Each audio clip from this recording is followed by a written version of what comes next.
Good morning. Just got my paperwork down here in Brownsville, fixing to head up to Sykes, Missouri.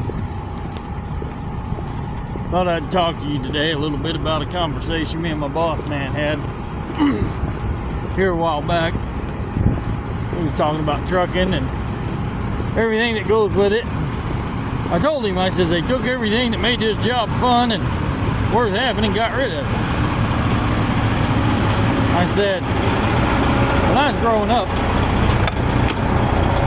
trucks and trucking was something I got hooked on.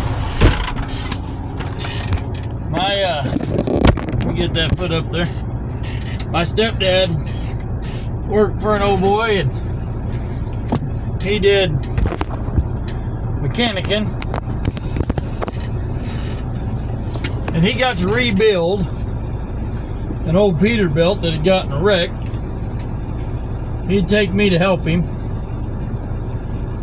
When it was done, he put me on his lap and let me drive. Man, I was king of the hill, you know. Loved trucks ever since. And let's face it, when you're a kid and you see one of them big old trucks coming down the road that was all lit up like a Christmas tree and had that big long hood sticking out there, or, you know, even the cab overs, they just look good. They look nice. People took pride in the ride, you know. I said, then the truckers that I knew all made good money. And their wife wouldn't work or would work part-time. They'd have 2 new vehicles sitting in the driveway. They'd have new house. Kids wearing nice new clothes. Then you had the freedom of the job. No one watching over your back, looking over your shoulder, critiquing every single thing that you do. You know, you had your instructions, be here at this time, be here at that time, and, you know, you went out and you did your job. That was intriguing to a young guy growing up with nothing. Now, I look at trucking, and most of those aspects are gone. I mean, you still, if you get lucky and find the right job, you still make decent money, and there's a few trucks out there that still look good. But in today's age, very few will allow you the freedom. They put these electronic boxes in your truck, keep track of your every move, video cameras in some trucks, so they can look over your shoulder, critique everything you do, and, you know, most trucks today just ain't that good looking. They quit making good looking trucks for some reason. They got a couple. You know, I always liked the long hoods, and I loved the 379s. I drove those. I drove W900 Kenworth, loved it. Drove the Freightliner Classic XLT extended to it. I drove a 1999. And I think that was probably my favorite truck. It had the 13-speed Eaton Fuller 500 Detroit.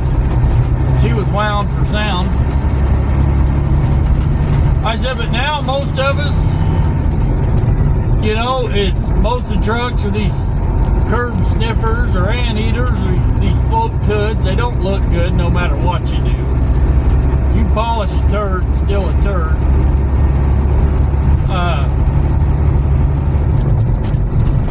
Then you look at the money. When I started 25 years ago, I could go in, sit down, eat a meal, fill my coffee thermos, and leave a tip, and spend maybe $7 to $10. Now, you go in, you sit down, you eat a meal. I usually don't even fill my thermos anymore. I'm home every day, so I usually fill my thermos at home. There's one truck stop on my route where I can actually sit down and eat, and it's almost 20 bucks, $18. The price of living out here on the road's gone through the roof while the pay has not quite kept up. So you don't make as good of money. Now, with what I do, I'm doing okay. You know, I still do all right for being home every night.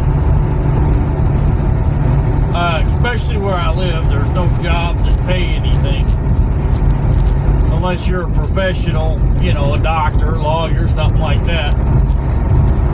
But, I said you took most things out that made it fun. I remember the days when you didn't even have a cell phone. You know, you just stop once a day and you call in the morning and get your info for the day and tell them where you're at, where you plan on being the next day, and you just take off and go do your thing. They hired men and women, adults, grown-ups, mature people, to come out here and do a job that most people didn't want or couldn't do. If you broke down, you didn't have a cell phone just to call somebody. You didn't have a computer in the truck. You had to figure it out. You had to get it to where you could limp it to a shop or just fix it yourself and take off. A lot of times other guys would stop and they'd help. And I come in at the end of that era. I mean, I wasn't there for a big part of that, but as I was coming in, that was starting to fade out. But you still had people that would do that, some of the older hands. And I worked for a company that didn't have cell phones and computers. Some companies had those when I started, but not everywhere. And now it's everywhere. I mean, it's very rare to find someone who doesn't. I know I talked to one guy, he drives an old 80 model cab over, which I would love to have. I'd love to have a mid-80s Freightliner cab over. That's what I learned to drive in. But his boss hires older trucks, no electronic logs, no computers. They do got the cell phone. And in some ways, it's a good thing to have that. It's more convenient if you break down. You can just call somebody or use your little electronic box over here. And so I see that it does help, but it also limits your resourcefulness. It limits your growth. It kind of stunts you in a way. Because until you're sitting on top of a mountain in the middle of the night, broke down with no one around to help, you don't know what you're capable of. You're capable of doing a lot more when you have to than what you'll ever do when you don't have to. Then we got drivers out here that don't know nothing about their trucks. And I'm not a mechanic, don't get me wrong. I'm not going to tear one down and rebuild it. But I can tinker with stuff a little bit and usually get me off the side of the road or get me somewhere safe if I got the parts. But a lot of companies today don't want you carrying anything in your truck because they don't want you to work on it. And we was talking about this, me and my boss, and we was talking about the quality of people. He don't understand why I get so frustrated with truck drivers. That's just because I are one. I says, and I see the quality of people we have out here today. I said, there's no pride, there's no ambition. They just want to come out here, drive a truck, collect a big check, and go home. The bad part is most of them can't drive. They won't take the time to learn. They can't back up for nothing because they don't want to take the time out to do it. They're They're always too distracted. And now we got access to the internet. And I watch the videos of these guys. And the driving just makes me a nervous wreck.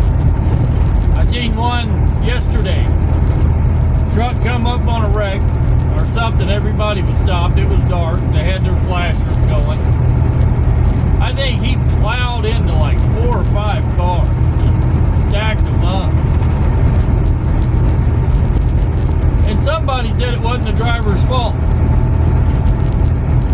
Said he couldn't help it. They had their four-ways on and it blinded him and he couldn't see. And I thought, that's a horrible mentality to have. And it's 100% his fault. Because if he'd been paying attention and had any common sense, when you're out on the highway and you're running and it's dark and you see a bunch of red lights ahead of you, you slow down. You slow down way before you get there. You be prepared to stop. Even if you don't know if they're stopped, be prepared for that. But we rush people through school. They don't know how to drive. Then we put them in a truck with someone else who don't know how to drive. And, you know, they're running around here like they're on vacation. My pet peeve is guys who wear their pajamas and their flip-flops or slides or whatever. Wears their basketball shorts. Grow up, man. You're at work. Look like you're at work. I remember used to a lot of places had dress codes. You couldn't go in shorts and tank tops and open-toed shoes. And I see a lack of pride in the industry that I've spent over half my life dedicated to. And I'm not saying you got to do it like me. You know, I wear long sleeve button-up shirt, vest, some type of slip-on work boot, cowboy boot with a work boot sole, every day. And I usually wear that old black hat every day. Rain or shine, hot or cold, doesn't matter. Now when it gets real cold, I'll throw my bibs on and I wear my little, I think they're called beanies now. We used to call them sock hats. You know. But I throw that on, especially since I shaved my head to be beautiful. Bald is beautiful. But my head gets real cold, and I had this here ripped off in a car wreck. So when it gets real cold, it hurts quite a bit, and it'll give me a bad headache if it gets too cold. So, you know, but dress like you're going to work. Learn your truck. Learn your trailer. Know your equipment. I don't expect you to overhaul the thing on the side of the road, but you should at least know enough to get you to the side of the road. You know? And learn how to do more than just hold the steering wheel. So he asked me, why do I stay? I said, for one, it gets me home every night. Most every night. I think I've spent one night out on the road since I took this position almost a year ago. I says, but it gets me home and it pays me a decent amount of money. And I got a family. And I'm a preacher, so, you know, a baby deer, tiny deer.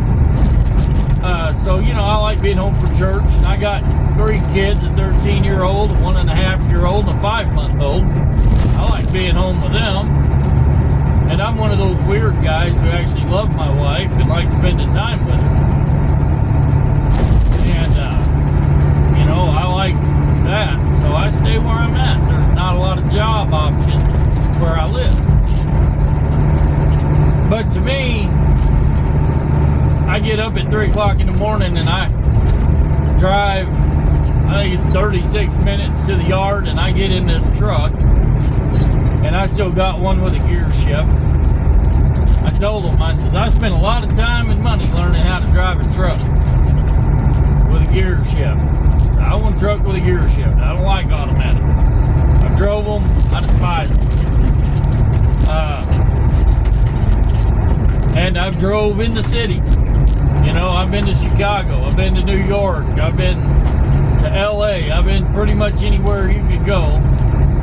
And I would still prefer my standard over an automatic. I used to spot trailers, and I preferred the standard doing that. My longest trip was a mile. But I do it because, to me, there's nothing finer. I was thinking about this morning. Pulling out, it's dark. Most people still in bed. And I'm running through the gears of a big rig. And I enjoy it. I love what I do. Sometimes the people that do it frustrate me, but I really love what I do. Take pride in it. I try to be better than the guy next to me. Don't always do it.